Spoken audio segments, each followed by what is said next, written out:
pieces. My name is Bridget, a 32-year-old architect who always believed that hard work would protect my family. As my phone slipped from my trembling fingers to smack harshly against the cold concrete floor, an old man wearing a weathered cowboy hat calmly stepped forward through the chaotic crowd to pick it up. He handed the device back to me with a piercing look in his eyes before delivering a chilling warning. "Don't get on the train. Go home and hide in the wardrobe. Don't ask any questions," he whispered. Ignoring the absolute absurdity of his bizarre instruction, an unexplainable knot of pure anxiety in my stomach forced me to abandon my business trip entirely. I returned to my silent house an hour later to quietly lock myself inside the cramped walk-in closet of my home office. Sitting there in the suffocating darkness among dusty storage boxes, I felt incredibly stupid for actually surrendering my logic to a random stranger at the transit terminal. That embarrassing feeling vanished instantly the moment heavy footsteps echoed through the hallway right outside my secret hiding spot. I held my breath as the familiar voices of the two people I loved most in this world began discussing a cold-blooded plot to completely destroy my life. If you were in my situation, what would you do? Leave a comment sharing your thoughts, and don't forget to share this story so we can discuss it together. 2 weeks before that fateful train ride. My peaceful life in Tempe was abruptly turned upside down when my mother and my sister Amber showed up at my front door with a massive pile of bulky suitcases. Mom enthusiastically claimed that our fragmented family desperately needed to live closer together to share our joys and sorrows lovingly under one single roof after spending so many years living completely separate lives. I instantly felt a deep wave of cold suspicion washing over me because they had always deliberately kept a massive emotional and physical distance from my personal affairs in the past. Both of them actively maintained incredibly extravagant lifestyles filled with constant materialistic bragging while only ever reaching out to contact me whenever their bank accounts unexpectedly ran empty. They would shamelessly parade around town in designer clothes they could barely afford, while secretly treating my hard-earned financial stability as their personal unlimited emergency fund. My internal anxiety only grew significantly stronger over the next few days, as Amber began showing an unusually intense interest in my daily architectural firm routines. "Why, what time exactly does your firm let you out on Friday afternoons, Bridget?" Amber casually asked with a fake sweet smile while aggressively pouring herself a large glass of the expensive wine I had just purchased for a special occasion. I carefully told her my professional schedule fluctuated wildly, depending on unexpected client meetings to deliberately avoid giving her any concrete timeline for my daily absences from the property. Needing a desperately safe space to vent my mounting domestic frustrations, I met my best friend Sarah at a quiet local cafe later that weekend to discuss the suffocating situation. I thoroughly explained every strange detail about their sudden domestic behavior while nervously stirring my cooling black coffee under the dim cafe lights. "You need to be extremely careful because sudden kindness from deeply pragmatic people usually hides a truly terrible hidden motive," Sarah warned me, with a deeply concerned expression settling heavily on her face. Her chilling words resonated perfectly with the dark gut feeling I had been trying so hard to politely ignore, since the exact moment they moved their expensive belongings into my vacant guest rooms. Sarah practically begged me to immediately secure my valuables because she knew exactly how ruthlessly manipulative my family members could become when they desperately wanted something valuable from someone else. Taking Sarah's ominous warning completely to heart, I started conducting quiet daily inspections of my private home office late at night, while the rest of the house was deeply asleep. Approaching my heavy oak desk with nothing but the faint illumination from my phone screen, I carefully examined the bottom drawer, where I securely stored the original property deed to my house, alongside other vital legal documents. My heart pounded furiously against my ribs when I clearly noticed the delicate metal lock mechanism bore fresh, microscopic scratches, indicating someone had recently tried to forcefully pry it open with a sharp tool.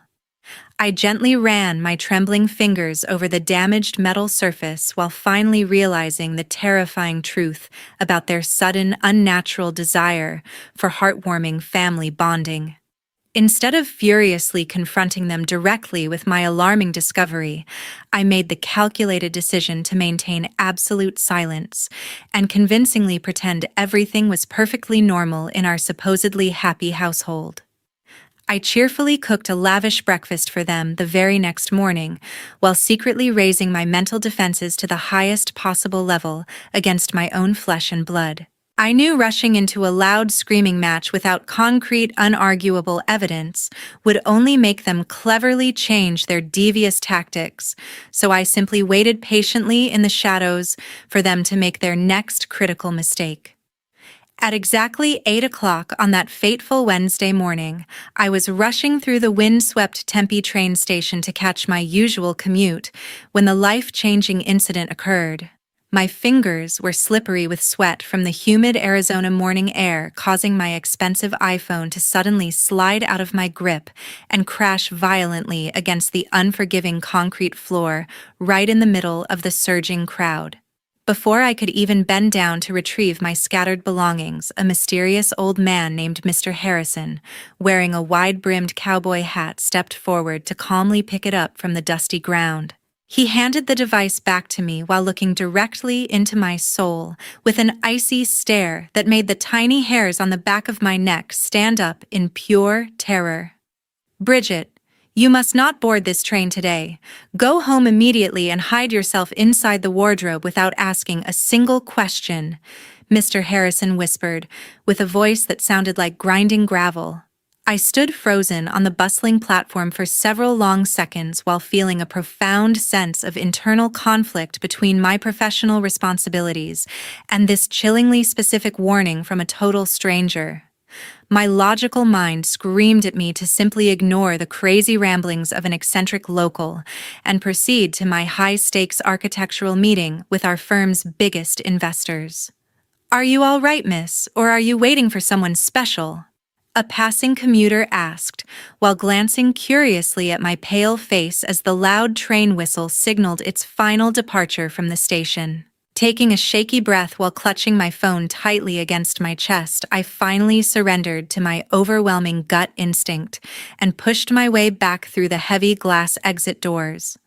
I quickly hailed a yellow taxi on the busy street corner to begin the tense 10-minute ride back to my quiet suburban neighborhood in North Tempe. Instead of entering through the main front door where Mom or Amber might easily spot me, I carefully used my remote to open the heavy garage door just enough to slide underneath its metal frame. I moved through the kitchen like a silent ghost, avoiding every creaky floorboard I had known since childhood, until I finally reached the sanctuary of my private home office. I hurriedly opened the heavy wooden doors of my spacious walk-in closet before squeezing myself into the cramped space behind several rows of hanging winter coats and forgotten blueprints. I struggled to regulate my heavy breathing while sitting on the cold floor in the absolute darkness, feeling the sharp edges of the storage boxes pressing painfully against my spine. Every small sound in the house now seemed magnified 100 times as I waited in the suffocating silence for something terrible to happen. I checked the glowing screen of my phone to ensure the volume was completely muted before leaning my head back against the wall to prepare myself for the devastating truth I was about to overhear. The air inside the small closet felt increasingly thin and dusty as the minutes ticked by, yet I refused to move even a single inch from my designated hiding spot.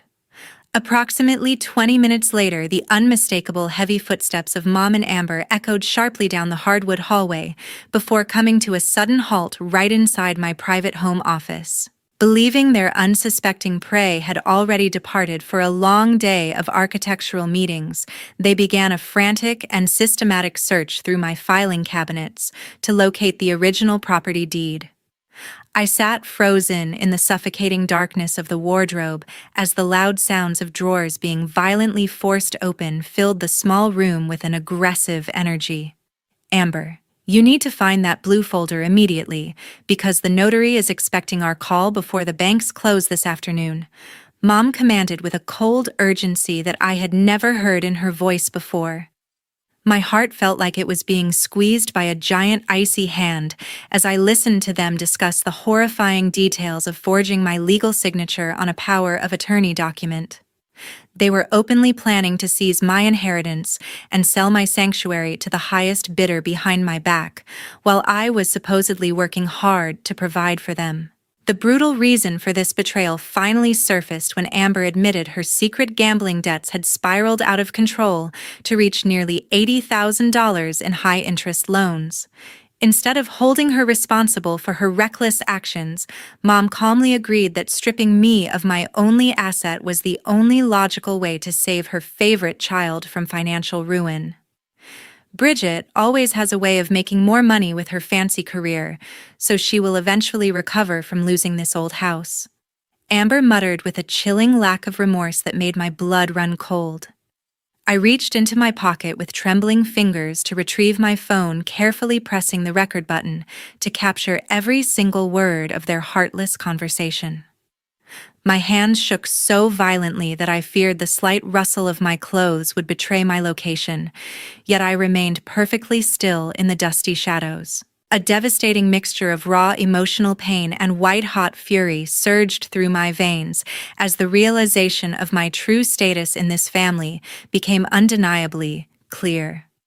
I had never truly been a beloved daughter or a sister to them, but rather a convenient financial tool to be used and discarded whenever they faced the consequences of their own greed. We should just tell the real estate agent that Bridget is too busy with her London trip to sign the closing papers in person, Mom suggested while tossed aside several of my personal childhood photographs to reach the back of the desk drawer. Every sentence they uttered was a sharp dagger to my soul, severing the final threads of loyalty that had once bound me to these two manipulative women. I continued to record their cold-blooded calculations for nearly 30 minutes, ensuring that every detail of their fraudulent scheme was documented as irrefutable evidence for the legal battle ahead. The air in the closet felt increasingly thin and bitter as I absorbed the full weight of their betrayal while waiting for the perfect moment to execute my silent escape from this den of snakes. As soon as the roaring sound of their car engine faded away into the distance for their celebratory shopping spree, I immediately burst out of the cramped wardrobe with a heart turned into cold stone and a mind filled with an unyielding determination. I rushed toward my garage to start my own vehicle before driving straight to the downtown office of my lawyer, Mr. Sterling, who had been a loyal family friend since my father was still alive. My hands were still shaking slightly as I sat across from his heavy mahogany desk while recounting the entire horrifying sequence of events that had unfolded inside my own home office just minutes ago. I played the crystal-clear audio recording of their heartless conversation for him, watching his expression shift from professional curiosity to absolute disbelief as the voices of Mom and Amber detailed their fraudulent scheme. Mr. Sterling did not waste a single second before jumping into action by initiating emergency legal procedures to effectively freeze all potential property transactions linked to my residential address in Tempe. He skillfully drafted a formal notice to the county recorder's office to ensure that any document bearing a forged version of my signature would be flagged as an immediate criminal act by the local authorities. Together, we sat in the quiet library of his firm for several hours to meticulously craft a detailed trap designed to catch both of them in the middle of their illegal closing on Saturday afternoon. We must allow them to believe their deception is working perfectly, so that the evidence of their fraud becomes absolutely irrefutable in a court of law, Mr. Sterling advised, while adjusting his spectacles with a grim look of professional focus. Right there, in the safety of his private office, I picked up my phone to call Mom while intentionally adopting a fake tone of deep regret for our supposedly ruined weekend plans. I calmly informed her that my architectural firm had just assigned me to an urgent international project requiring me to depart for London on a late-night flight for at least 1 full week. "Oh, Bridget, that is such a wonderful opportunity for your career. Despite the unfortunate timing for our family time," Mom chirped through the speakers with a joy so transparent it made my stomach churn in absolute disgust. She spent the next 5 minutes pretending to be a supportive mother by telling me to pack my warmest coats and to stay safe in the big city while she secretly prepared to sell my roof from over my head. Listening to her deceptive words of encouragement while knowing she was currently standing in a designer boutique using my credit card felt like a final death blow to our relationship. By the time I hung up the phone, my heart had become completely frozen toward the woman who gave me life, but was now actively trying to destroy my future for the sake of Amber's greed. Mr. Sterling handed me a glass of water and reminded me that the coming days would require the greatest performance of my life to ensure that justice was finally served to those who had betrayed my trust so deeply. Early the next morning, I feigned a hurried departure by dragging my heavy suitcases out to the driveway, as if I were truly beginning my long journey to London. But in reality, I secretly checked into a small boutique hotel located only a few miles away from my suburban neighborhood. From the quiet safety of my darkened hotel room, I began monitoring every single movement inside my own house through the high-definition security camera system that I had discreetly installed several months ago for professional protection. A wave of intense nausea and pure disgust washed over me as I watched Mom and Amber through the glowing screen of my laptop, while they ruthlessly began tossing out the cherished personal belongings of my late father to prepare the property for its new owners. They treated his precious collection of vintage architecture books and old leathered journals like worthless pieces of trash, carelessly stuffing them into oversized black garbage bags with a cold efficiency that made my stomach churn in absolute agony. "We should clear out the master bedroom completely before the movers arrive on Monday morning so that the new buyers can see the full potential of this space," Amber remarked with a greedy glint in her eyes while pointing toward the wall where my father's favorite portrait used to hang in a place of honor. Later that afternoon, my heart pounded with a mixture of rage and anticipation as I observed Amber welcoming a shady-looking real estate broker into the living room for a final walkthrough before their official signing ceremony scheduled for Saturday afternoon. The broker moved through my private sanctuary like a predator, assessing a kill, oblivious to the fact that his every word and gesture was being recorded as evidence of a massive felony in progress.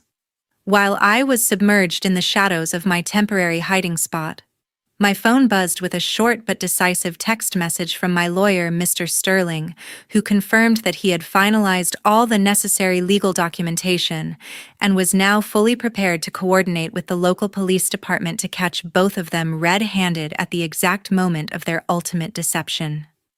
I spent several restless nights in that lonely hotel room, repeatedly reviewing the surveillance footage until my eyes burned with exhaustion, yet each playback only served to further solidify my ironclad determination to permanently sever all ties with my biological family. "Is the wire transfer definitely scheduled for immediately after the signatures are notarized tomorrow?" Mom asked with an edge of desperate impatience in her voice as she paced nervously across the Persian rug that had been in our family for generations. Watching them bond over the destruction of my future made me realize with chilling clarity that I had grown significantly stronger and much more resilient through this entire traumatic ordeal.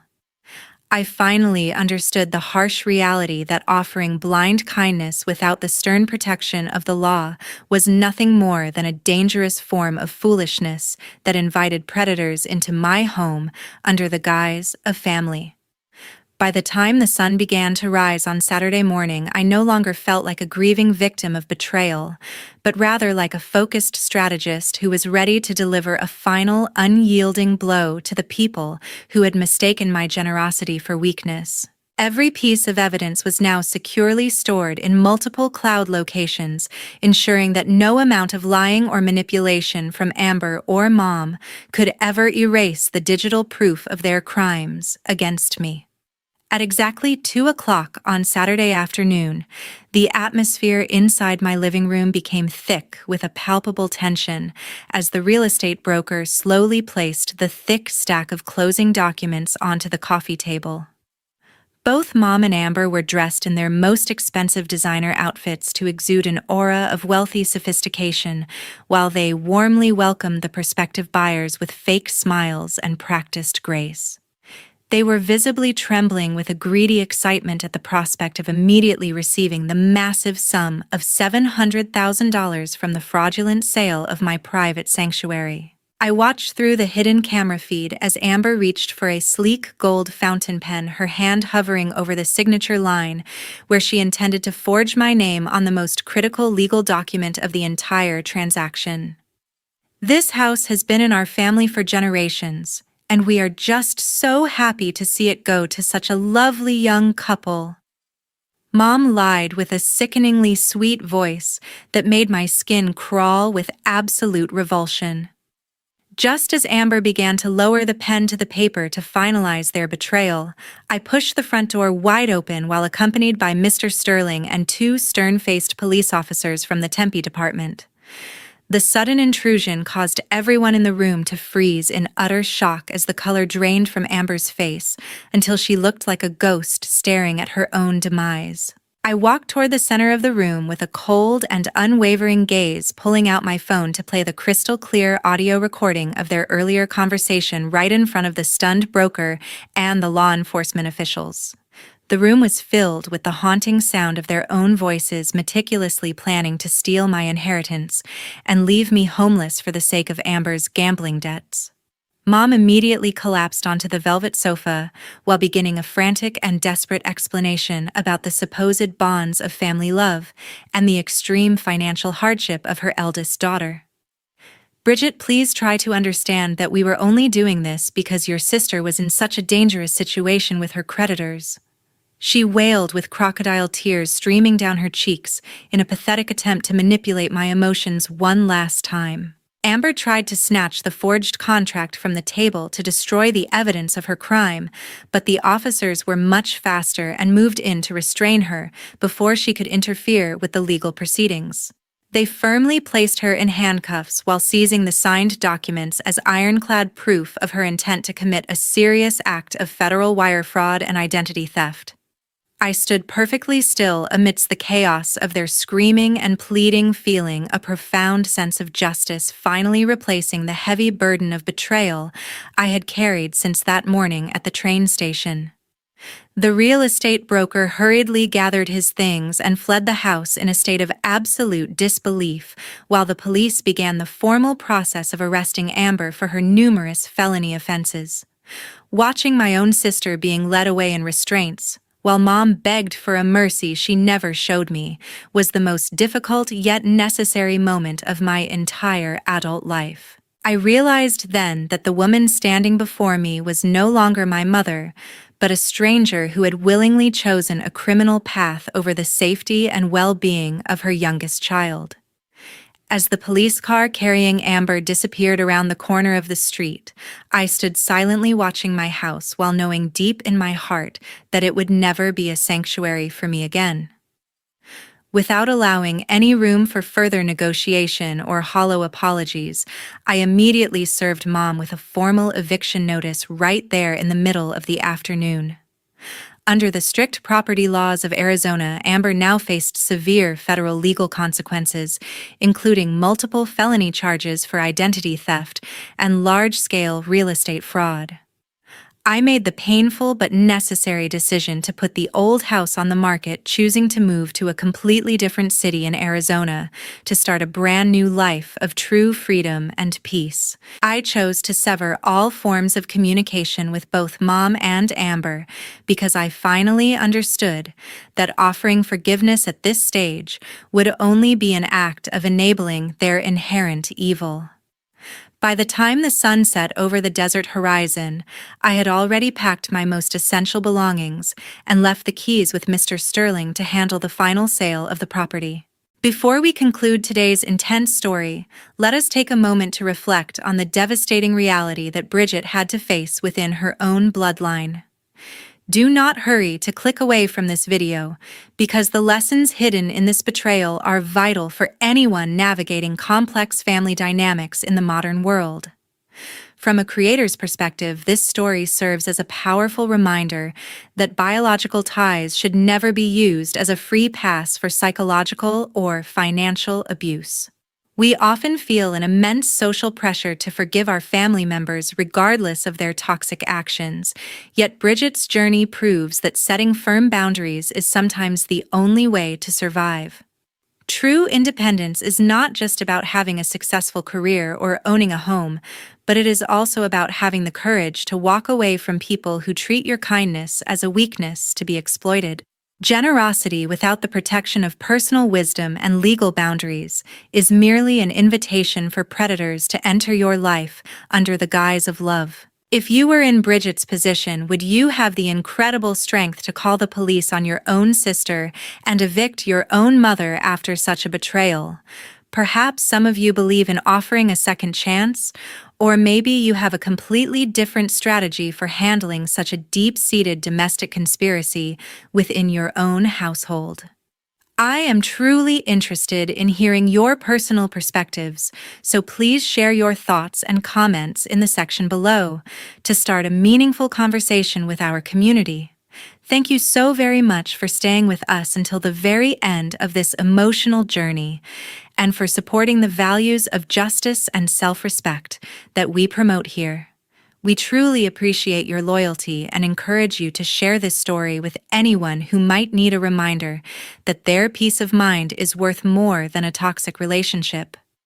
Please remember to stay strong, stay vigilant, and always protect the life you have worked